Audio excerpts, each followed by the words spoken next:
Bonjour. Merci d'accepter notre invitation ce matin. Bonheur.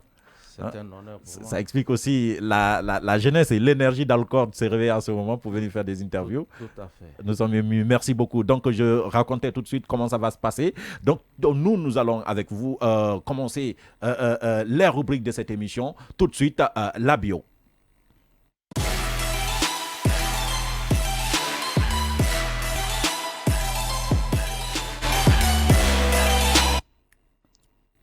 La bio, c'est celui qui sait le faire le mieux. Monsieur Vali Konaté, bonjour. Bonjour. Ou plutôt, rebonjour, Monsieur Vali Konaté. Qui est Mamadouba Tos Kamara? Mamadouba Tos Kamara. À l'état civil, c'était Mamadouba Kamara. Mais le nom Tos, vous l'avez ajouté après. Tout à fait. Tos, ça vient de Tostao, Tout à fait. qui était un ancien joueur brésilien. Oui. C'est-à-dire que vous aimez sûrement le football. Dans les années 82. Effectivement. Monsieur Mamadouba Tos Kamara est né vous êtes né à Cancan, Tout à fait. le 21 décembre 1970, fils de Feu El Hadj Aboubacar et de Adja Siton Sila. Pourquoi Cancan? Bon, vous le savez, le temps du premier régime, les fonctionnaires n'étaient pas sédentarisés dans les différentes villes. Donc mon père fut un ancien cheminot. C'est à partir de Cancan où il a épousé ma maman. C'est à partir de Cancan où je suis né. J'ai fait mon école primaire et secondaire. Effectivement, vous avez fait l'école coranique pour commencer. Hein? Oui, tout à fait. L'école coranique pour commencer, après c'est l'école de Kabada, toujours à Cancan. Mourfignan Diabaté, 7e à la 10e. Après c'est le lycée 3 avril qui vous accueille. Et vous revenez à Conakry, chez vous, parce que vous êtes de la Basse-Côte. De Benna Moussaya. De Benna Moussaya. Donc, vous venez à Conakry, vous êtes à l'Institut Polytechnique de Gamal, où vous obtenez un diplôme en télécommunication. Pourquoi la télécommunication, monsieur le maire? Bon, vous savez, à l'époque, j'avais un frère qui était à l'aventure, qui était rentré à Cancan. Donc, je faisais la science mathématique. Au moment de choix des matières, des options, je suis venu le voir. Il me dit que, parce que mon choix était d'aller en économie. Comme vous le savez, quand on décoche le bac, tout le monde rêve vraiment être économiste parce qu'on se dit qu'il y a beaucoup d'argent. Il y a de l'argent, oui. Lui, il m'a dit à l'époque non, qu'il préfère que je m'oriente en télécommunication. C'est vrai qu'à l'époque, le monde n'était pas, en Afrique, n'était pas trop dans ce domaine. Oui. Donc, il a essayé de m'inciter, il a essayé de m'encourager. Mais votre destin va vous rattraper. Parce qu'après vos études, finalement, vous lancez dans le privé. J'ai essayé de choisir comme mon première option. Et c'est le premier choix là que j'ai été orienté parmi les lauréats. Parce que j'ai été 7e de la République pour être orienté en télécommunication. Et télécommunication, vous terminez vos études, donc on s'attend à ce que vous cherchiez un emploi dans le domaine de la télécommunication. Mais vous ne le faites pas parce que vous êtes un freelance. Vous préférez vous lancer dans le secteur privé. Bon, je pense que ça, ce n'était pas fortuit. Vous le savez, quand vous quittez à l'intérieur et que les parents n'ont pas un certain moyen pour souvenir à vos besoins et que à l'époque, pour avoir de l'emploi, avoir même le stage, c'est tout un calvaire.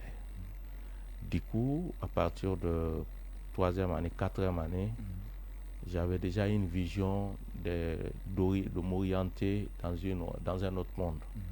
C'était le monde privé. Où j'ai essayé de m'approcher auprès de certains de mes collègues qui étaient dans les activités commerciales. Mais quand j'ai été là-bas, dès après mes études, ma soutenance, j'ai essayé maintenant de me créer une petite entreprise de façon informelle. Suprême Quincaillerie. Suprême Quincaillerie. Qui va devenir après Étoile Quincaillerie et que vous allez plus tard fusionner pour former la GFECO, la Générale d'équipement, de fourniture et de construction. Effectivement, Générale d'entreprise de fourniture, d'équipement et de construction. Pourquoi d'équipement? Parce qu'à l'époque, j'étais dans la protection individuelle. Et comme je le disais, quand j'ai créé cette société informelle, j'étais beaucoup plus avec des partenaires techniques, c'est-à-dire PAM, UNICEF qui venaient s'approvisionner à l'époque quand il était la question, c'est-à-dire la guerre de Libéria et de Sierra Leone. Donc les gens venaient en Guinée pour venir prendre des matériels. Oui. Donc c'était une belle occasion pour vous. Pour approvisionner des réfugiés sierra-léonais et libériens. Donc ça a été une grande opportunité pour moi. Je me suis fait pas mal de relations. Ça m'a aidé vraiment à mieux installer cette entreprise, comme je l'ai dit, de façon informelle. Informelle. Maintenant, vous en tant qu'entrepreneur, parce que vous êtes d'abord entrepreneur avant de devenir ce que vous êtes devenu. Quel conseil est-ce que vous pouvez donner aux jeunes diplômés aujourd'hui qui souffrent le chômage? Non, au fait, moi je pense qu'aller à l'école, c'est de se former, c'est avoir une vie d'ensemble, une culture générale. Je vous fais une anecdote. Quand il était question de choisir une option en 3e année, je suis allé voir mon chef de chaire, Dr Julde, à l'époque. Il était le chef de chaire de la radio électronique. Je dis, docteur, moi j'ai un peu le dilemme. Je veux aller en transmission et j'ai encore une idée pour la radio électronique. Il m'a regardé et m'a dit, Tos, personne n'a une option fixe. Tout ce que vous pouvez entreprendre dans la vie active et arriver à maîtriser pour souvenir à tes besoins, à force vraiment de maîtriser cela devient pour toi une option. D'où l'entrepreneuriat. Donc quand il a dit, dès que j'ai commencé à me lancer dans le privé, j'ai essayé de mettre toutes les stratégies, tous les moyens nécessaires pour que je puisse mieux maîtriser. Et ça, avec mon engagement, Dieu m'a aidé, parce que qui veut aller loin, maintenant ça monture. Merci beaucoup. Et Dieu a voulu que je puisse m'en sortir. Et voilà pourquoi je me suis vu dans ce monde d'entrepreneuriat. L'étrangeté dans votre parcours, vous êtes diplômé de télécom, vous vous lancez dans le business. Mais ce n'est pas la seule étrangeté. Parce qu'en 2010, vous faites ce qu'un entrepreneur généralement ne fait pas. Vous vous lancez en politique. Pourquoi? Bon, vous savez, ma venue en politique, c'était dans une circonstance où je me suis retrouvé. Ah bon? Vous savez, quand vous êtes sociable, vous êtes à l'écoute de tout le monde, à un certain niveau, vous êtes avec une marée humaine. Et les politiques, leur fond de commerce aujourd'hui, c'est avoir la masse populaire. Oui. Et ceux qui ont la voix des sans-voix sont obligés de chercher ces personnes. C'est à partir de ça que j'ai été rapproché par un de mes frères qui est venu vers moi pour me dire de faire tout pour que je puisse m'afficher. C'est vrai, dans le temps, chacun était dans son bord politique. Oui. Moi, je suis dans le RPG depuis dans les années 93, mais de façon informelle. Donc 2010, ce n'était pas votre entrée à l'URPG? Je n'étais jamais dans une structure statutaire, mais j'étais un souviste. Et vous savez, les souvistes sont beaucoup plus nombreux en politique que ceux qui sont vraiment dans les structures statutaires. Voilà, donc en 2012, vous êtes désigné premier vice-président de la délégation spéciale de Matoto. Bon, délégation spéciale dont vous allez démissionner très tôt. Cela n'a pas été fortuit. En 2010, pour le combat pour que le professeur Alpha Condé soit au pouvoir, donc on m'a confié un certain nombre de tâches. C'est à partir de là que je me suis illustré. Et que quand il était question maintenant de choisir le président de la délégation spéciale de la commune de Matoto, j'ai été parmi les choix.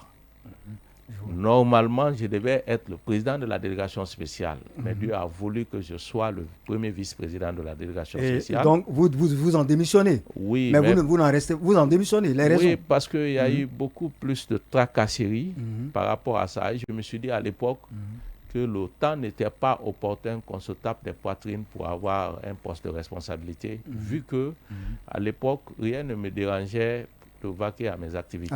Au lieu d'être vice-président, j'ai essayé Mais votre parcours politique, disais-je, n'a pas toujours été facile, hein, parce qu'en 2013, vous êtes candidat uninominal aux législatives et c'est la défaite. Oui, ça c'est dû à mon parcours, mon engagement politique derrière le RPZ. J'ai essayé de m'afficher et c'est quand j'étais à l'étranger, le parti m'a choisi pour être candidat à l'uninominal. L'homme propose, Dieu dispose. J'ai été candidat, j'ai eu 112 000 voix à l'uninominal et le parti à la proportionnelle a eu 100 000 voix. Mais vous le savez, l'élection 2013 a connu beaucoup de soubresauts. Donc imaginez entre moi et mon adversaire, il n'y avait que 1200 d'écart et c'était deux grandes formations, l'UFR et l'UFDG, contre le candidat uninominal de TOS, mais Dieu a voulu que le destin soit Mais vous ne lâchez pas, parce que vous ne lâchez jamais. En 2019, février 2019, vous êtes élu maire de la commune de Matoto. Oui, parce que j'avais une conviction. En 2010, quand le professeur Alpha Condé a été élu président de la République, la circonscription que j'ai gérée après la victoire, les sages, les femmes se sont retrouvés pour me dire « Athos, le professeur Alpha Condé a gagné, mais vous êtes notre professeur Alpha Condé. » Donc je me suis dit que j'ai un fardeau sur la tête. Et la meilleure façon d'être au chevet de ces citoyens, c'est de me battre pour que je puisse avoir un poste électif et leur exprimer le peu que je pourrais leur apporter en termes de développement communautaire. Et à rappeler, vous êtes un métis de mère Malinké, de père Soussou. Tout à fait. Mais vous m'avez dit en off que vous auriez bien aimé aussi parler de Poulard et le Guernsey. Oui, il faut être un nationaliste. Hein? Donc vous définissez comme un nationaliste. Oui, mon souhait aujourd'hui c'est de parler toutes les langues. Mais fort malheureusement, je parle mieux ma langue maternelle que paternelle. Mais qu'à cela ne tienne, quel que soit, comme nos parents aiment le dire, quel que soit le problème, il faut que si tu veux aller plus loin pour poser une pierre pour l'intérêt de ta nation, il faut être vraiment un nationaliste, un vrai Guinéen qui pourra au moins parler 3 ou 4 langues. C'est tout à votre honneur. C'était monsieur le maire de la commune de Matoto, Mamadouba Tos Camara. Le freelance. Le freelance. Voilà. Vali, il a toujours un surnom. Pour ses invités, 7h passé de 16 minutes, monsieur Vali. Merci d'être passé dans ce studio. Vous avez biographié, comme on le dit, notre maire à Matoto, donc Mamadou Batos Camara. On continue l'émission avec monsieur le maire. Si vous êtes prêts, c'est le moment du, comme on le dit chez nous, c'est le moment du café. On va vous mettre face audio. Monsieur Mamadou Ba, est-ce qu'il s'est trompé? Monsieur Vali d'abord, un commentaire là-dessus? Il ne s'est pas trompé. Bon, au fait, il ne s'est pas trompé. Il y a quelque chose qu'il n'a pas dit? Il a parlé juste. Bon, il a essayé de parler. D'accord. Il a essayé de façon succincte. Oui. Il a décrit qui est Mamadou Batos. Vous aimez toujours le foot? Bon, c'est quand j'ai failli échouer en 2e année que j'ai arrêté le foot. Mais maintenant, là, vous avez un club préféré? Oui, mon club préféré en Guinée ou ailleurs? Ailleurs, généralement. Le match que vous ne ratez jamais. Non, je suis... Bon, moi, je suis un joueur, hein. Parce que depuis le Brésilien, Ronaldo a raccroché. Vous avez raccroché aussi. C'était difficile pour moi de choisir. Parce que, vous savez, suivre le foot, toujours on a des palpitations. Donc, vous n'aviez pas la tendance entre Messi et Ronaldo? Je suis Cristiano. Cristiano. Ouais, qui me donne vraiment le goût de suivre le match. Alors, est-ce qu'il y a des camarades qui vous appellent encore Tostao? Ah non, c'est mon sobriquet. D'accord, donc tous vos amis vous appellent Tostao. Ça a tendance à absorber vraiment mon nom. Ah ouais, peut-être c'est nous qui ne le savons pas. Mon prénom. Sinon, notre invité, l'Omer Tostao, voilà, on va l'appeler comme ça désormais. L'Omer Tostao est notre invité, on va continuer.